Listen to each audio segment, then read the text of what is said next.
It's great to have all of you here. I'm very excited. Oh, that's great to have, very excited for today's topic. I went back and I checked on my previous webinar on the astral body because I was sure I had done one. I've talked so much about it. Only to discover that I've never done a webinar on the astral body, a whole webinar on the astral body. So that's kind of exciting. It leaves like the whole field is quite open, and it gives us a lot of room to explore deeply and kind of go from the very baby beginnings of what is the astral body all the way into the most advanced and profound understandings and experiences. Grabbing my water. Okay, so ready to go here. I'm going to start with a little description of what is energy healing, and then we'll take 3 minutes of silence and then a prayer of gratitude, and then dive into what is the astral body and healings for the astral body. Should be very interesting. All right. Energy healing is using consciousness to heal. And I would say it's not significantly different from the placebo effect. Evidently, people heal all the time from something like 34,000 documented cases of people fully, completely healing from incurable diseases and all sorts of other diseases in the Library of Congress. So consciousness, we know consciousness can heal. And there are those doctors who study how consciousness heals. How does the placebo effect actually work, for example? But what we're doing in energy healing is we're just leveraging that technology. We're just like going straight into it. Consciousness heals because consciousness affects the physiology, because the physiology is essentially comprised of consciousness.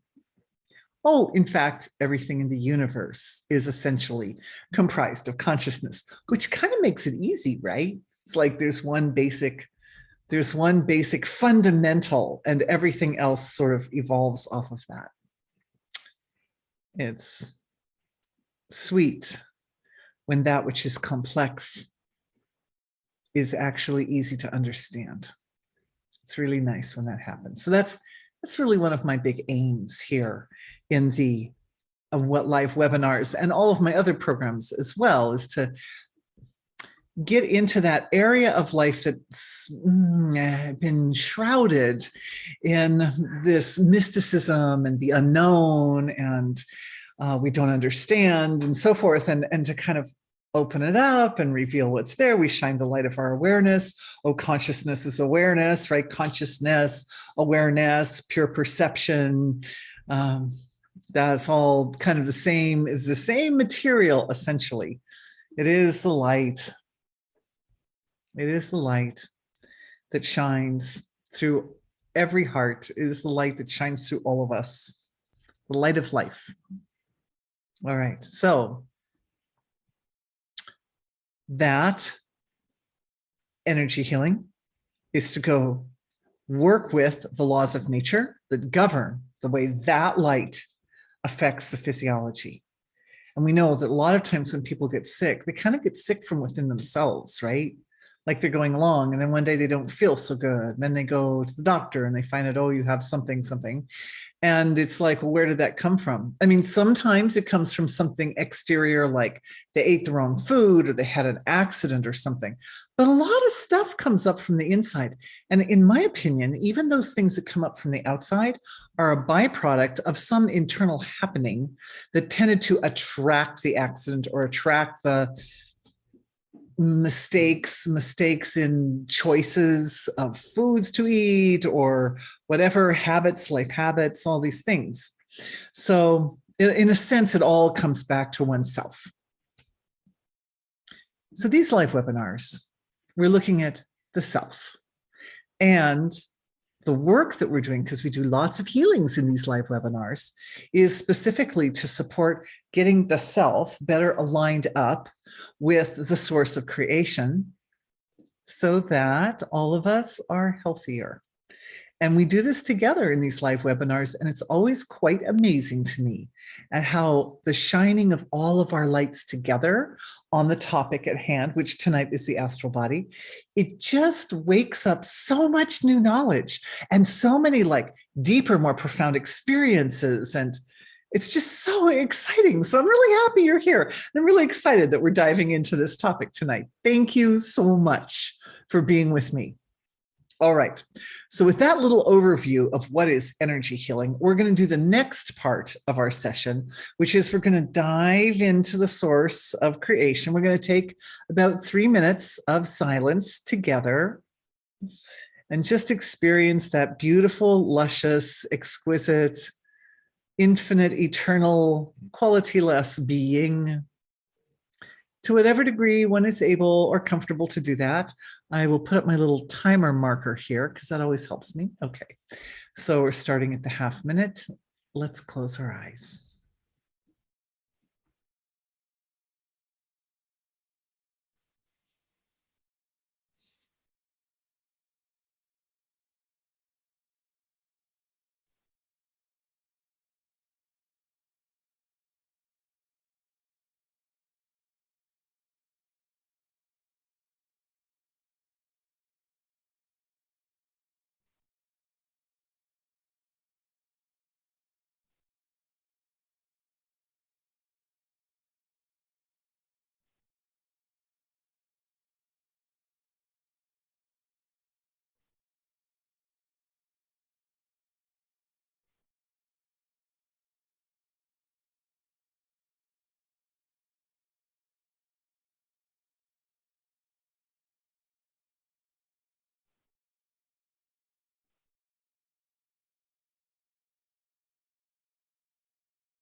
All right. Let's take a few moments. Take your time to slowly open the eyes. No rush.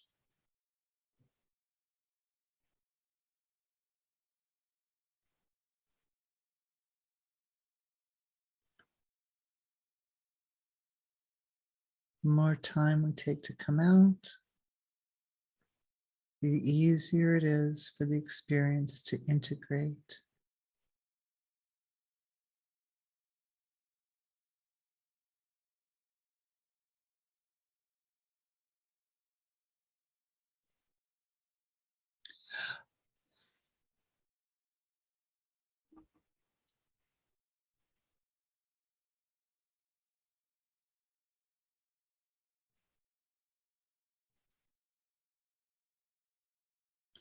Thank you.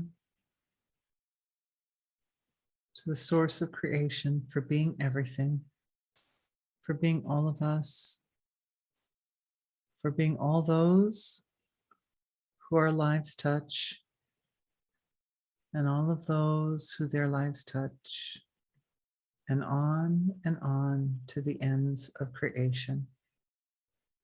Thank you for being the whole creation.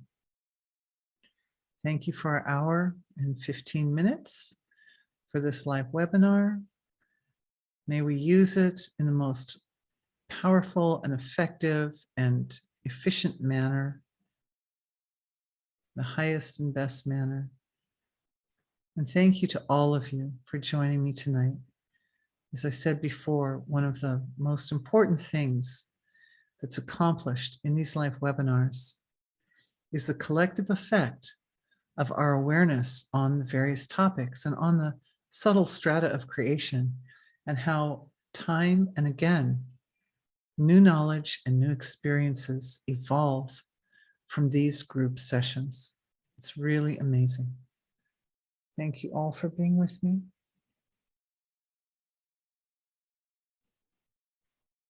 So grateful. All right. So tonight's topic, the astral body. And to my amazement, I had not already done a webinar on this. I guess I've talked about it a lot, so I thought I had done a webinar on it. Anyway, I'm glad you're here to join me for this. And so let's just dive in. I thought maybe the first thing we should do is put the astral body in perspective. So as you all know, I like to use my chart behind me to represent the structure of the field of creation. And the ocean represents pure being, and the sky represents the field of manifest form.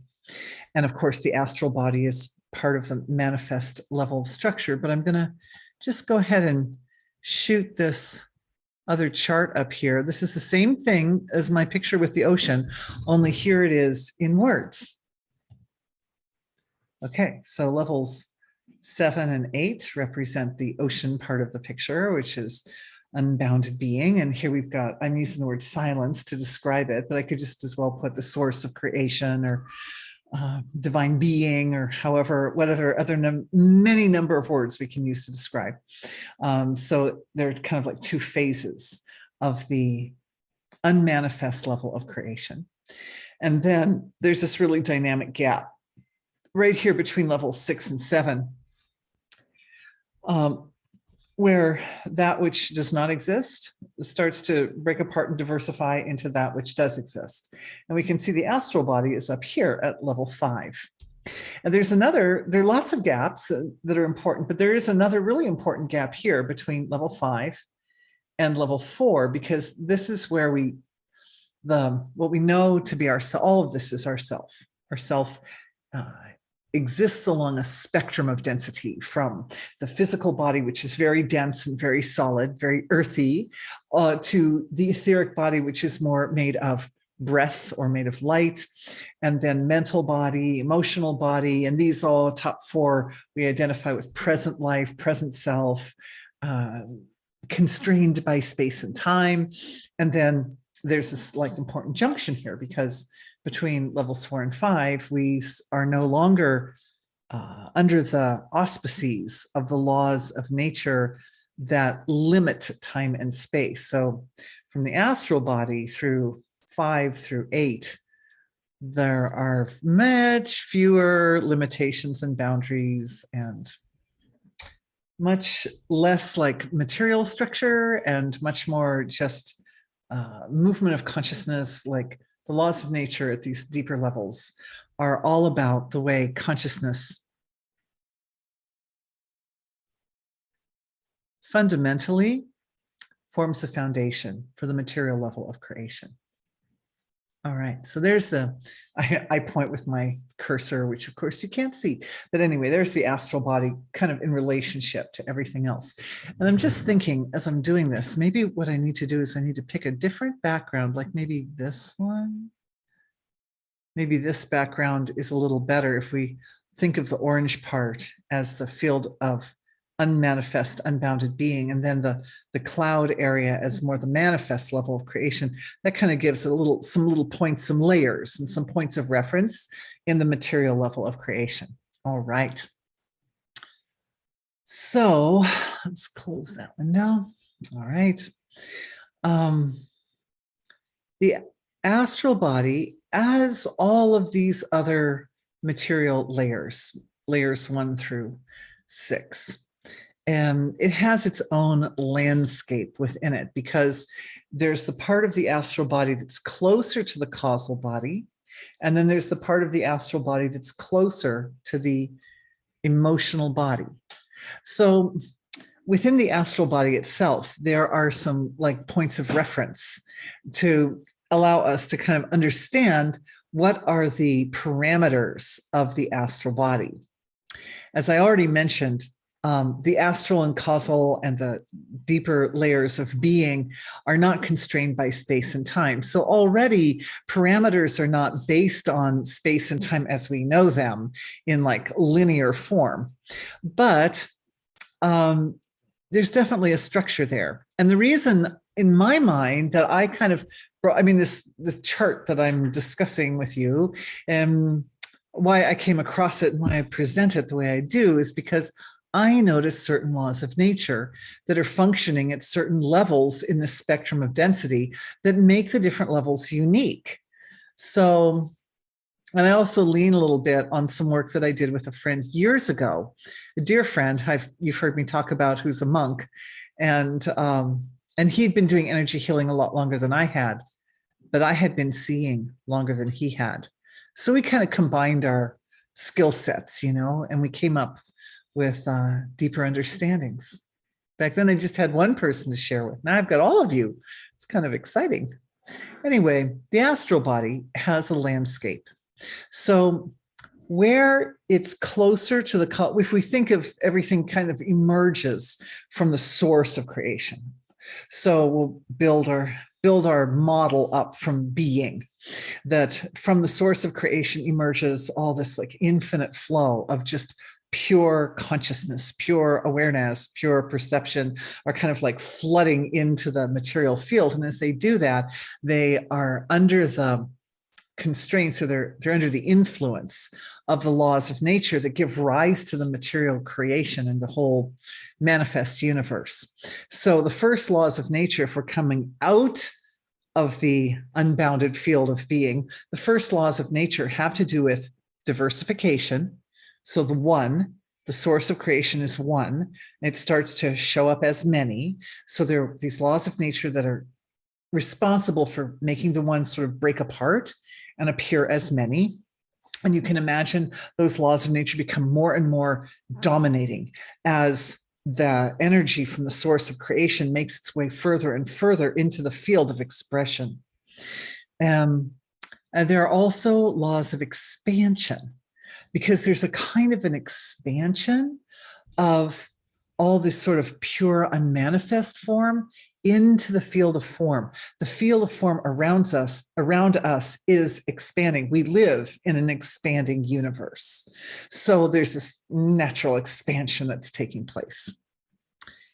And I guess just to complete that concept, there comes this point in the expansion process where the ability for nature to give expression to that initial impulse of life force coming out of being, it kind of like winds down a little bit up here at the surface level of creation. It's like it's expressed as much as it can express, and the third law of thermodynamics takes over, and it can express no more because it's like getting burdened under its own form. You could say like the material form becomes thicker and thicker and heavier, and there comes a point where it's like it can go no further. And then that's another, like one of the gaps that's in this, or transition points, important transition points in this field, because where it can go no further, well, that's where our experience as humans shows up.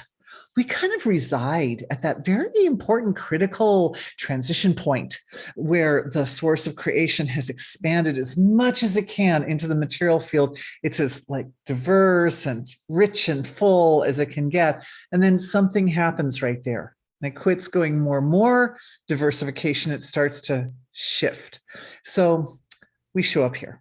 This is where, and it's not like we exist within the entire spectrum of this whole dynamic process of universal evolution. But our specialty as humans is to deal with this tricky point at the surface. So as long as, even though we're talking about the astral body in this session, it's important that it's always in context of what we're doing as humans and always in context of the process of healing, because that's what we're doing is energy healing. And the more we can like tie the more abstract values and concepts together with that which is practical, the better. So, I mean, this is partly about me doing as much as I can, offering as much as I can to empower you to become comfortable, at least comfortable with your own healing process, but if at all possible, even masterful, even capable and autonomous with your own healing process, like as much as possible. So this is the aim. I'm giving you the insight. This is the aim of my presentation, is to connect, help to create a lot of nice connections. So humans show up here at the transition point. And what happens there is the laws of nature that have been responsible for the diversifying process and the expansion of diversified expression, they have to completely shift around. Really, they have to shift around like 180 degrees. And they have to do that because what's really going on is that being is evolving. We're part of that picture, but we're just like one part. The human experience and the human expression is part, or I would say individuality is part of that picture. Now, we are also universal beings. We are also pure consciousness. We are also that source of creation. So, you know, depending on your point of perspective, depending on where you anchor your sense of self, the experience will show up a little differently for each person. But it's good to see the whole spectrum. And it's good to know that no matter how unbounded or enlightened or high level of consciousness you are, as human beings, we are experiencing all of it. We are experiencing the individuality aspect and we are experiencing the wholeness aspect. It all belongs to the self. So we're not missing any pieces, any bits and pieces. And certainly awareness is fully capable of traversing this entire field and going in detail and exploring the details of all the different points along that spectrum of density. So you can do it. You are doing it. We are doing it together.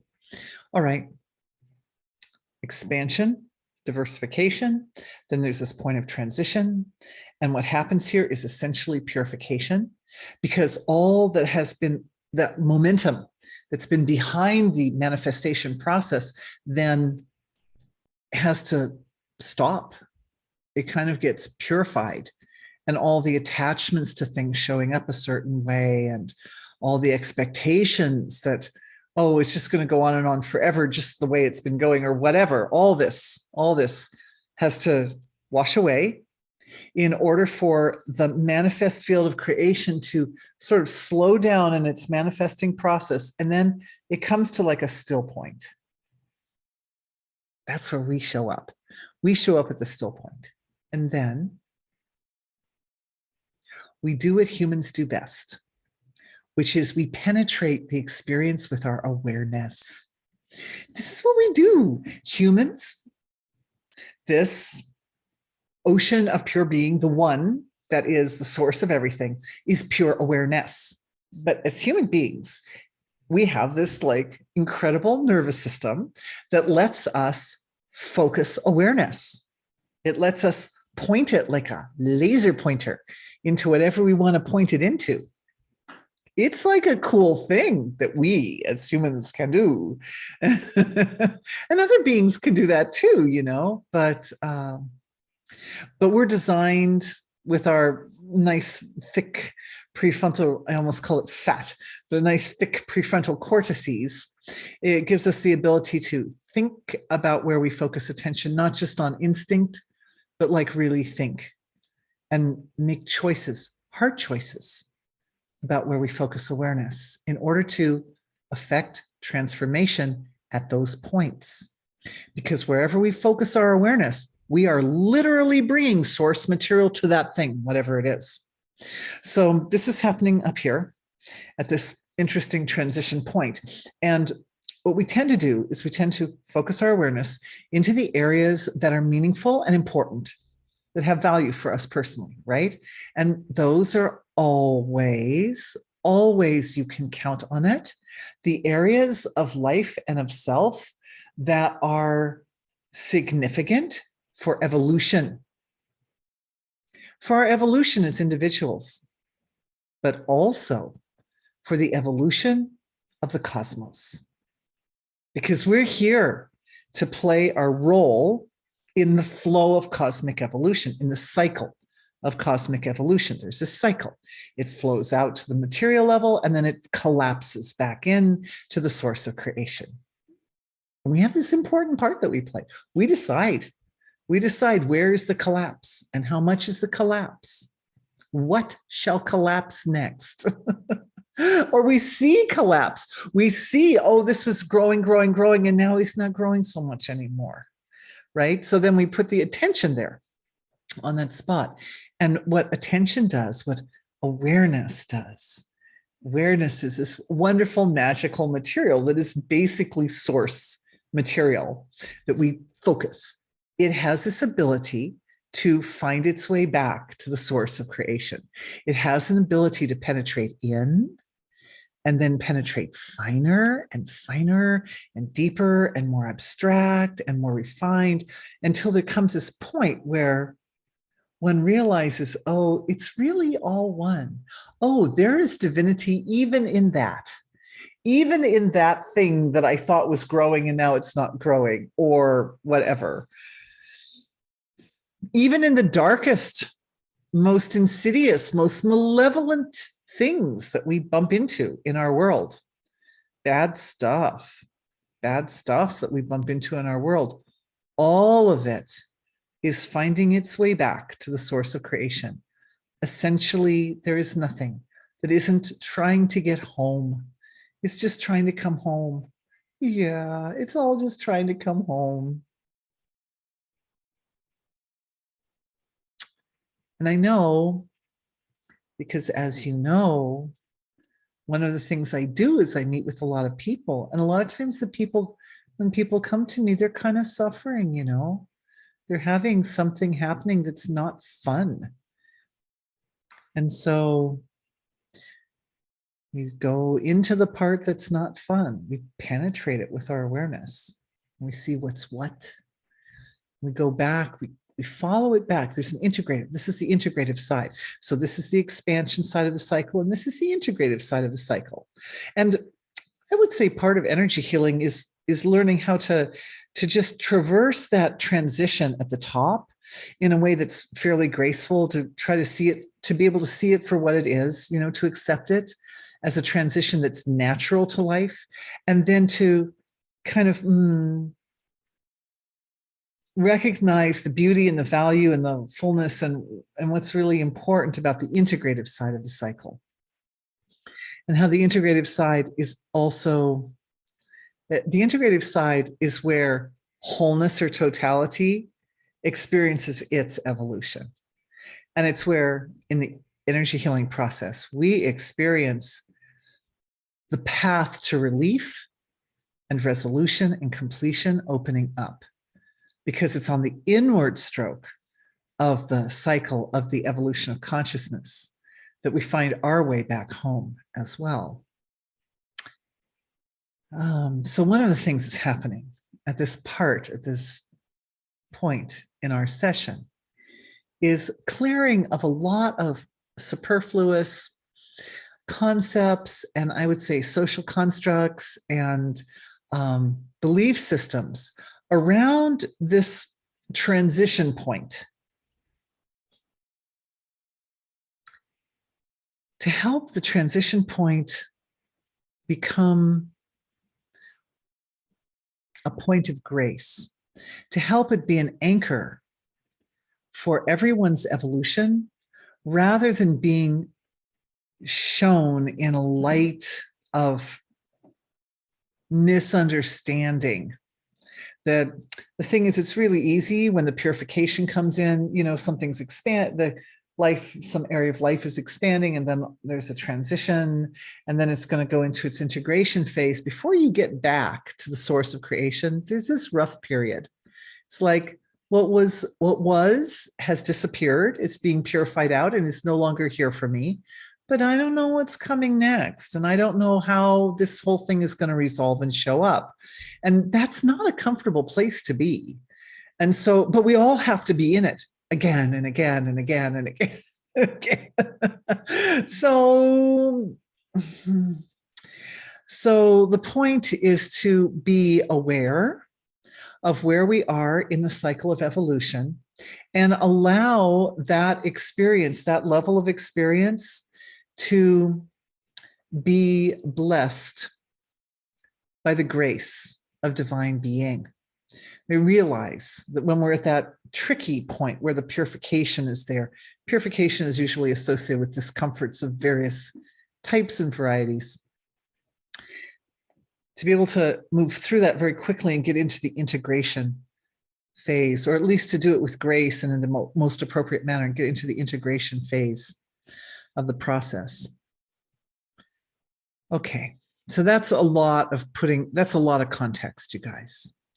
And this shift that's taking place in the gap there is about restructuring everyone's individual relationship with that cycle of evolution, that process of the cycle of evolution. It's in every particle of creation. So may as well enjoy it, right? May as well smooth it out so that it's something that serves life and serves to produce an effect in the physiology and in each of us as individuals that is uplifting and life-supporting and strengthening and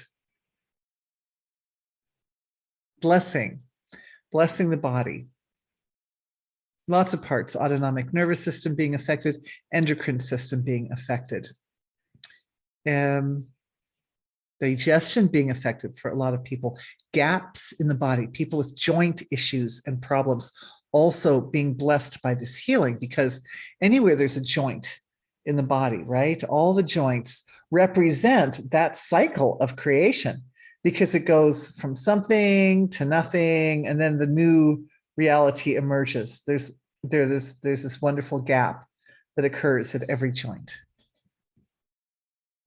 And that includes like synapses between the nerve cells and valves in the digestive system and any other places where there are junctions or joints or gaps or junctures between forms in the body.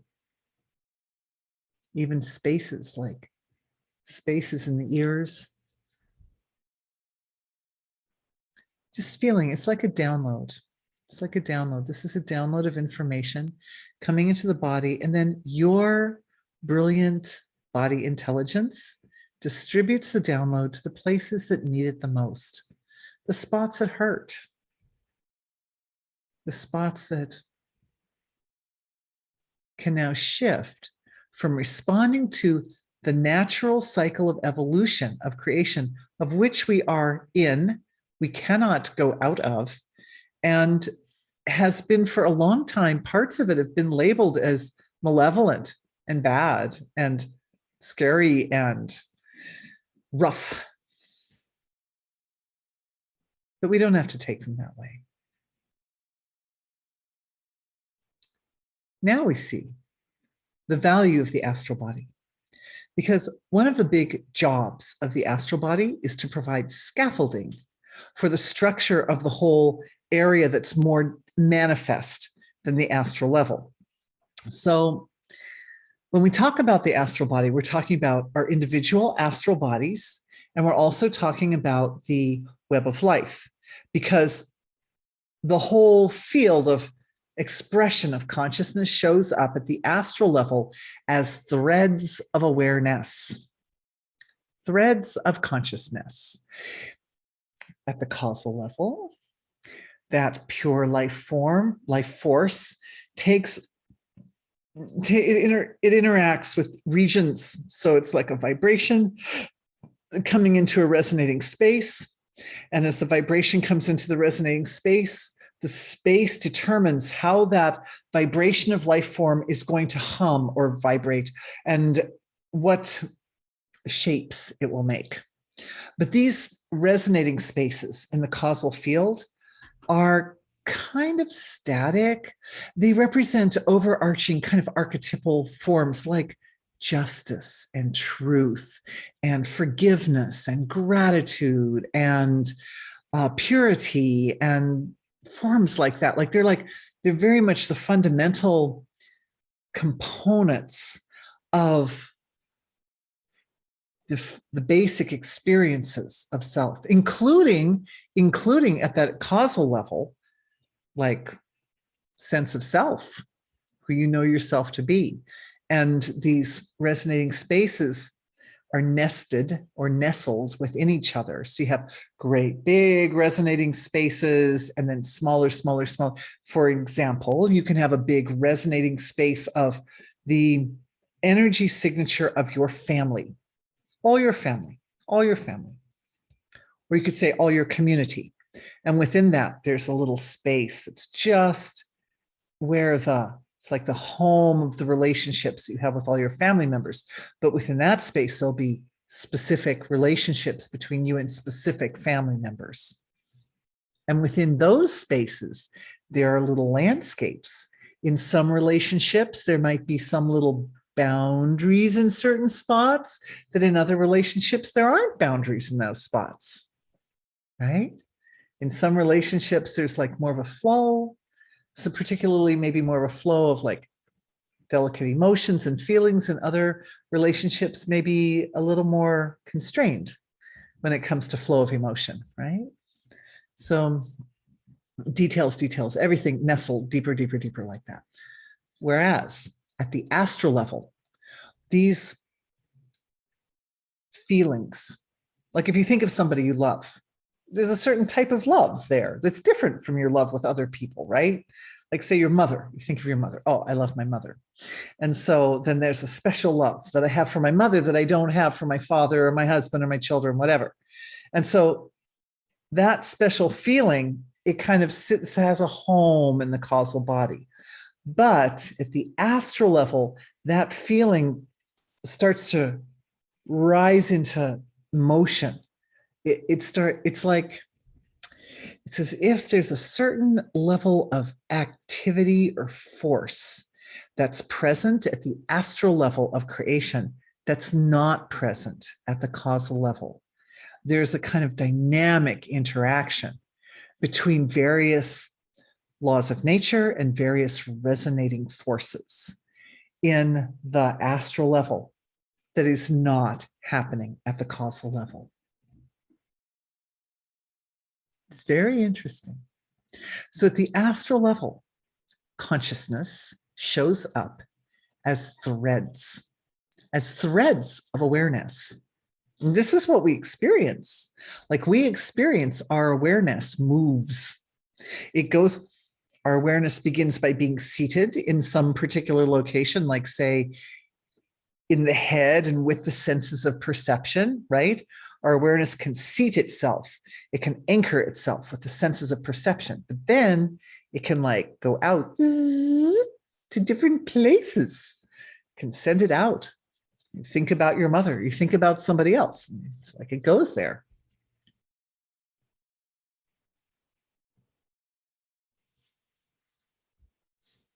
So when awareness starts to move starts to really move. Then we call that area the astral body and the web of life. As I mentioned before, and there's a bit of a landscape there. So closer to the causal body, the threads are very delicate. They're like little tiny threads, little microscopic threads, so little that the astral body or the web of life shows up like mist. The Vedas refer to it as mist. And they say there's 4 chapters in the Yoga Vasishta, I believe, specifically about yogic flying. And in there, Vasishta says that the effects of the siddhis which are the perfections, the effects of the siddhis are manifested from the mist, from that junction between the causal level of creation, that's spaces that hum with values like truth and light and honesty and morality and compassion, and where it starts to move right in the mist. So the threads of the astral body, very, very fine, delicate, like gossamer fabric. And that gossamer fabric, it really does appear like a field of all possibilities. So it's showing or reflecting being. It's showing what being is, essentially. Being, the source of creation is essentially a field of all possibilities. But this, like, most abstract level of the astral body, it reveals that all possibilities. It shows it. It's like giving expression to that quality of all possibilities. As we look at the astral body and the astral field, the web of life, more dense, more dense, more dense, what we find is that those threads, they become more defined, they become more specified, and they become bigger and thicker and stronger and more like, I'm going here, something like that. When they're in that misty level, they're like a fabric. They're all connected to each other, and they're all sort of communicating with each other, interacting like that. I mean, the whole web of life is like that. You know, that even the large threads of the astral field and the fine threads, they're all acting and interacting with each other. And of course, just as the causal body has regions that nestle or that nest within each other, so also we could say that the finer threads of the astral field are nested or nestled within the larger structures of the astral field. But the finer ones are also fundamental to the larger ones. So I thought at this point, this might be a really nice point in our meeting to take a few moments and put some attention on direct experience of our own astral bodies. So you get a chance, because we need to experientially, it's good to, get a feel for what we're talking about here.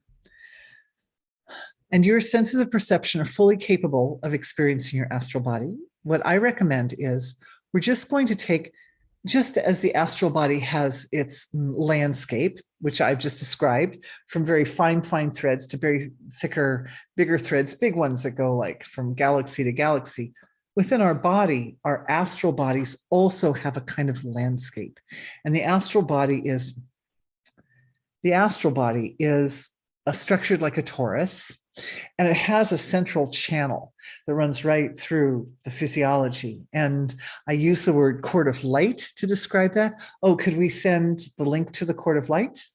Thank you. When we send out the recordings of this session, we'll send also a link to my knowledge base, cord of light, for those of you who are interested. And that cord of light is the biggest astral thread in the body. So that means it's the thread in the body, the astral thread, which is like the closest to the more manifest level of self. So just as it's pretty easy for all of us to we can find our physical bodies, We can feel our etheric bodies. We've had a couple sessions on the etheric body, and I've given exercises for that. We're certainly aware of our thoughts, right? Our mental body and the flow of perception through the senses of perception out into the world. Like that's a thing, right? The humans are like, oh yeah, my senses of perception, they penetrate into my world. Yes, that's all part of the mental body. And of course, the emotional body, we all know how to find our feelings, right? We feel things from time to time. So this big thread, this cord in the middle of the astral body is really close to that emotional level of the physiology. So we'll just take a moment here and close. It's always easiest to do these type of energy exercises with eyes closed. And we'll just take a second and do a little scan through your body and notice that the life force in the body, the life in your body is more concentrated in some areas than others. It's less concentrated at the extremities, at the tips of the hair, right? The ends of the hair. It's not so much concentration of awareness, but very, very concentrated in the core of the body. The whole core, the brain, awareness is seated or anchored in the head, middle of the head area, and then the spinal column, right? You can feel so much life force is there. So much presence is there in the core of the body.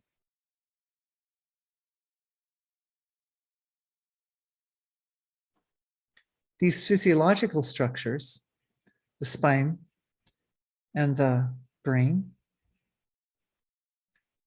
are expressions of this presence of life force deep in the center of the body. So right there, we're just taking a moment to recognize and honor the way this cord of light runs straight down through the middle of the body. Anybody feeling that? Anybody able to recognize or notice that? Maybe a few people. Oh, some hands raised. Oh, bless your sweethearts. For those who are experiencing, and for those who aren't. But this cord of light, it runs through the body like that, and it tends to like truncate as it comes into the crown of the head. It like comes in like that, so it tends to open up the crown of the head. And there's a connection between this cord of light in the body and all the cords in the whole creation. Oh, lots of people raising their hands. Good job, everybody. Good job. Good job. The cord of light, it also runs down through the body and through the pelvic floor and down into Mother Earth. And it anchors right into the core of Mother Earth. So the cord of light that is the sort of center of the life force that runs through and around through the body and the astral body, it's also anchored to our Mother Earth.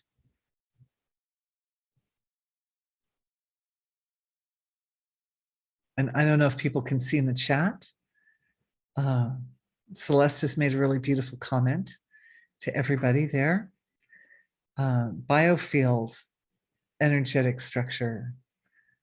It's absolutely beautiful. My experience is that these cords that run through the center of our astral bodies, like the web of life, like the Akashic record. Oh, the Akashic record is basically an astral structure, by the way. We recognize it as some kind of mystical structure that records all the history of creation and all that. But it's really a great structure of threads that you could kind of think of it as the astral body of the whole universe in a way, because it's got a sort of toroidal shape itself. It also has, the Akashic record has a toroidal shape, but it's made of so many more threads that connect to everything in the whole universe. And it starts out as one, right? One, from the source of creation, there's one. And then it diversifies, and eventually it comes back to one. It's quite something, that.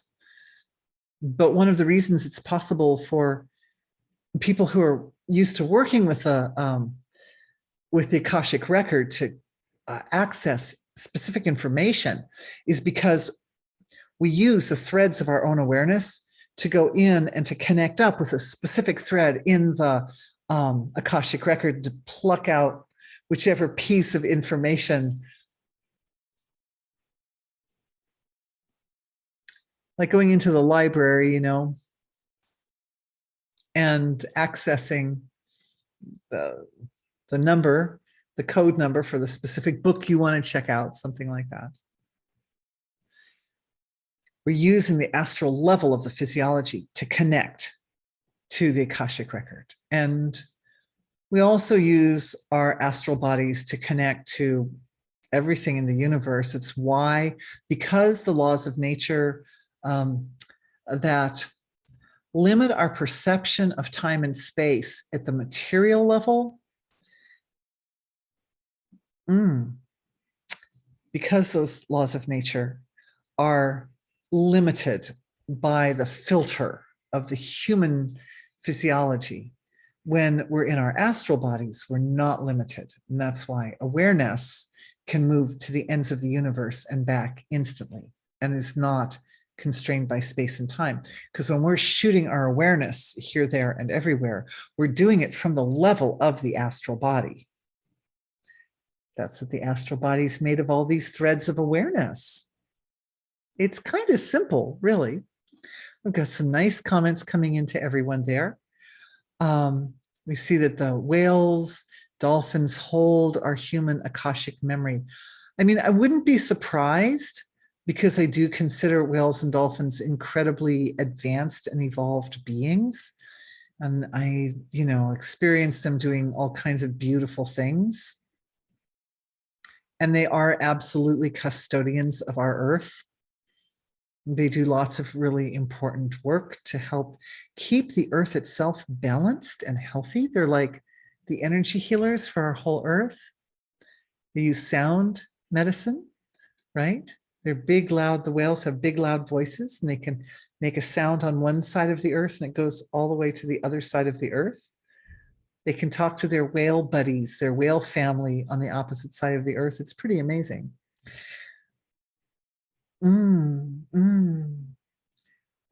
Two really good questions right here coming in all the same time.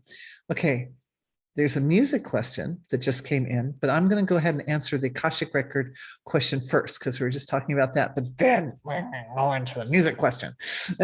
Thank you both. Are the Akashic records contained in the web of life structure? Yes, in fact, the web of life is it like another angle or perspective for looking at the Akashic records. It's another way of looking at it. Are they different structures? No. They're all part of the same structure. It's all the same structure. All the threads. It's all the threads. That's what the web of life is. And that's what the Akashic record is too. Only, I guess I could say that from the perspective, it's kind of like the angle that you look at it. From the perspective of the Akashic record, we're also looking at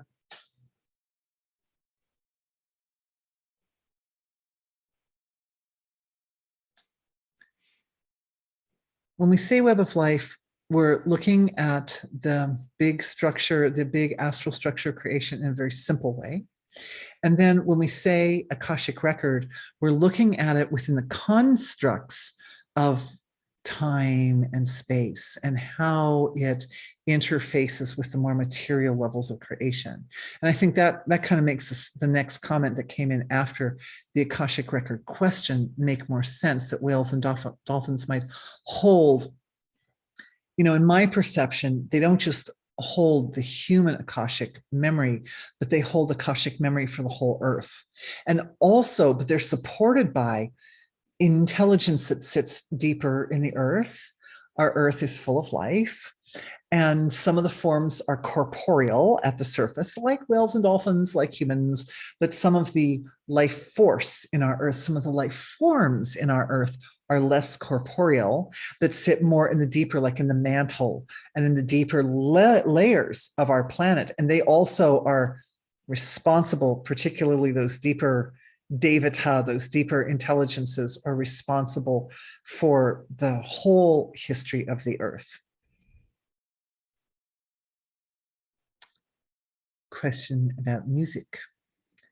Does music interact with the astral body? This is a question I've never considered. It's coming from a fine musician. So, in all gratitude and respect, we shall now look with our fine perception and the wonderful, enriched perception of our collective at how, not even if, but how sound affects. Because this goes back to the point earlier that one of the ladies was just making of it being a biofield and energetic structure. There is an electromagnetic component to, there's an electromagnetic component.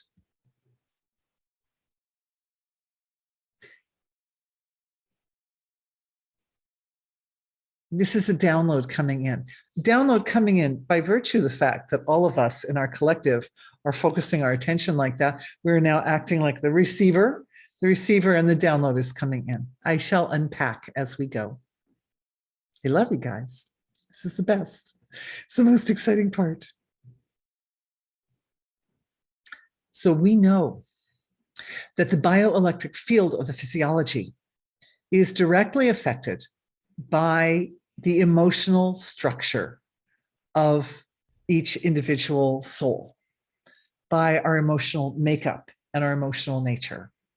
The astral body sits underneath the emotional level of the physiology, and it is comprised, among other things, of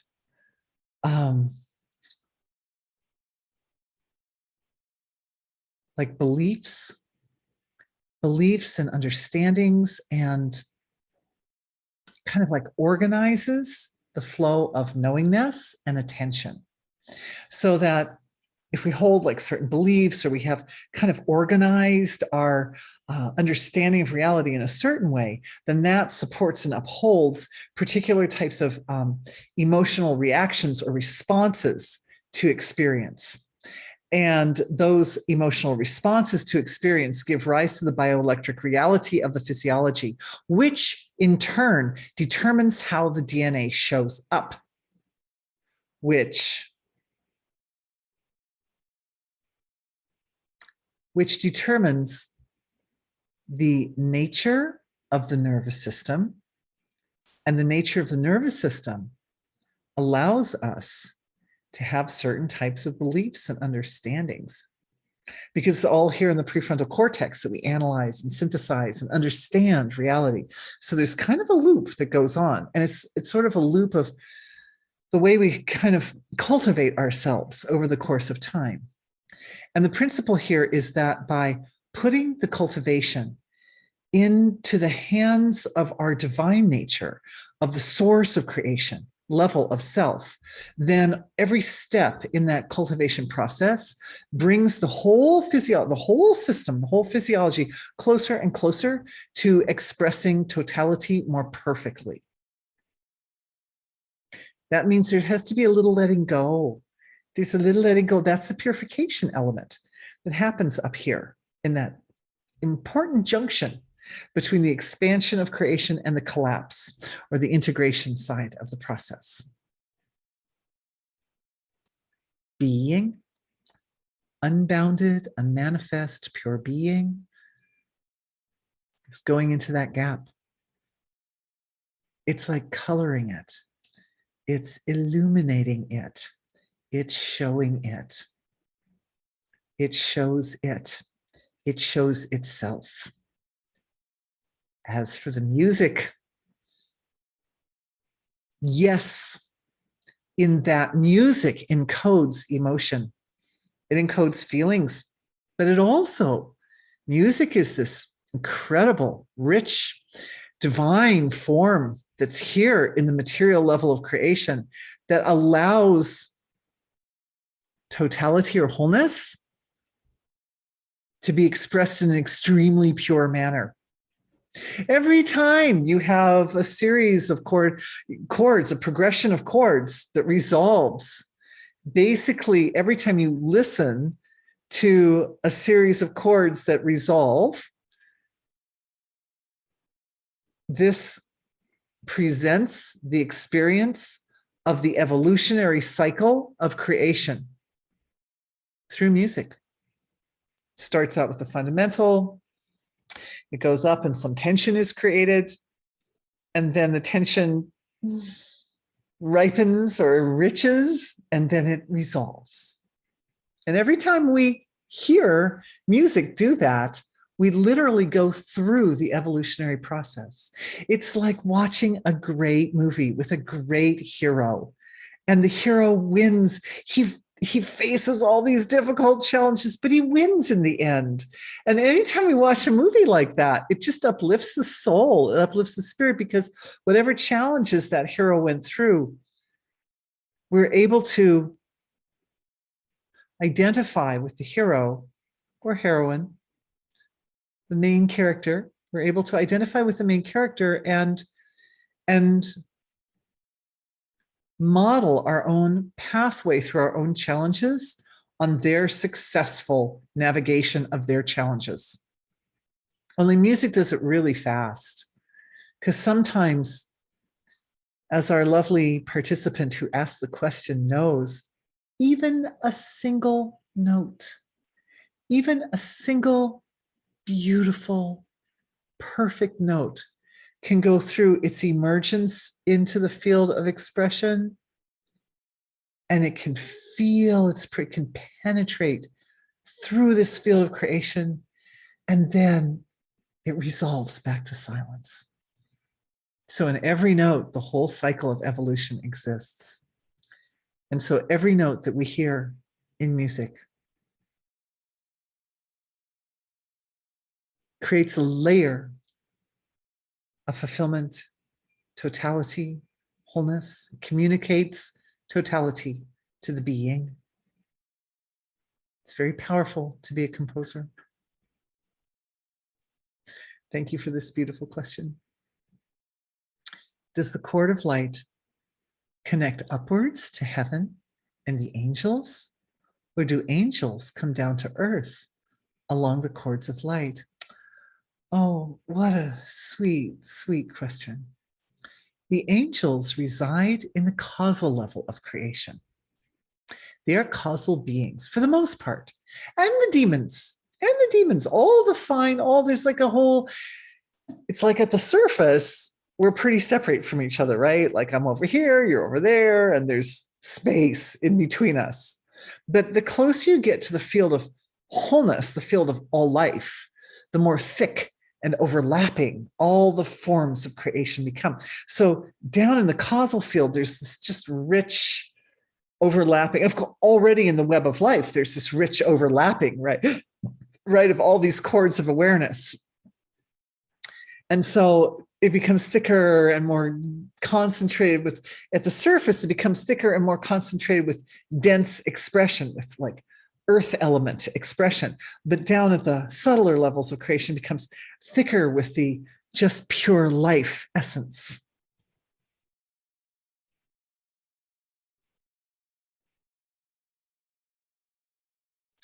The angels and the humans occupy similar spaces, because angels and all these subtler forms, they can come up more to the material level.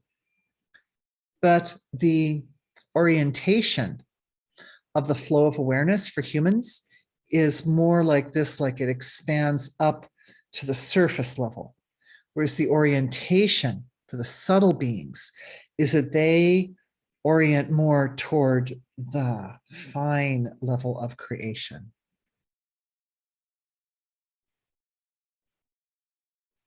So they exist in the causal primarily, like that's like their main focus, their main area.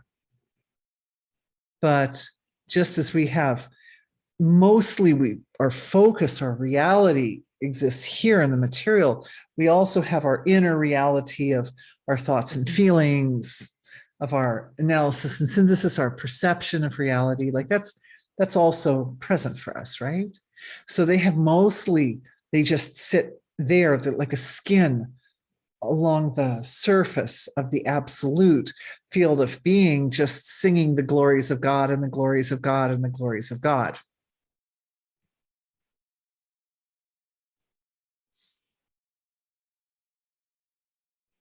And it can go in any direction. We can reach in, we can reach to the subtler fields of creation through our astral bodies, or those expressions of our own being, because that's what those causal regions are. That's what the angels are. They are expressions of ourself, our subtle bodies. They're expressions of all the ascended masters, all the different archetypal forms that have specific qualities or features or attributes. They are regions of our own causal being.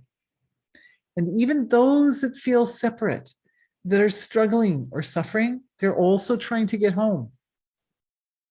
They're the parts of us that allow the diversification of being to occur. The laws of nature responsible for separation. Sometimes they forget that they're actually part of being. Because see, the integrative process that happens on the inward stroke of the cycle of evolution is coming more back to being and more back, more home, resolution. The end of Hey Jude of the Beatles, resolution, na, na, na, na, na, na, na, all back and back again. It keeps coming back again, like that. Back to wholeness. Mm-hmm. Can we think of the earth as concentrated causal body? Absolutely. Absolutely. It's all consciousness, and it's more concentrated and more like earth element. It's like it separates out. There's this point, where there's kind of a separation into the five elements. And that actually happens down at the causal level. There are regions specific for the manifestation or the flow of the different elements of creation, but they show up here at the surface. Yeah, it's a good question. Okay, here's another question. And I'm just making sure how many minutes we have. Once I was in an altered state of being with an awakened teacher, and I observed a web of life spanning the night sky. Ooh, nice experience. Is that possibly some kind of seeing the threads of this field of the universal aura? Yes, it is, absolutely. And is this what is meant by the net of Indra? Well, that I don't know, because I've never come across the term the net of Indra before. Thank you for introducing me to a new term. I guess I have to look it up. You make a point, make a note for me. I'll look it up, and let's come back to the net of Indra tomorrow, because that's a very good question. And you piqued my curiosity. Absolutely. Absolutely. Absolutely. The awakened teacher is also an aspect of yourself, is also an aspect, is like an archetypal form of your causal body. So what happens is you have this altered state, like maybe in meditation or between dream and sleep state or something like that. You go into this place where you're feeling the presence of this enlightened teacher. And what you're really doing at that point is you're directing your awareness or attention into that area or region of your own causal body that's responsible for all the laws of nature that give rise to that form of creation. It's really a part of you. And are you not also an enlightened teacher? You are. You are. So it's like you just went into that part of yourself. And that part of yourself is able to open up experiences that you would not have otherwise had.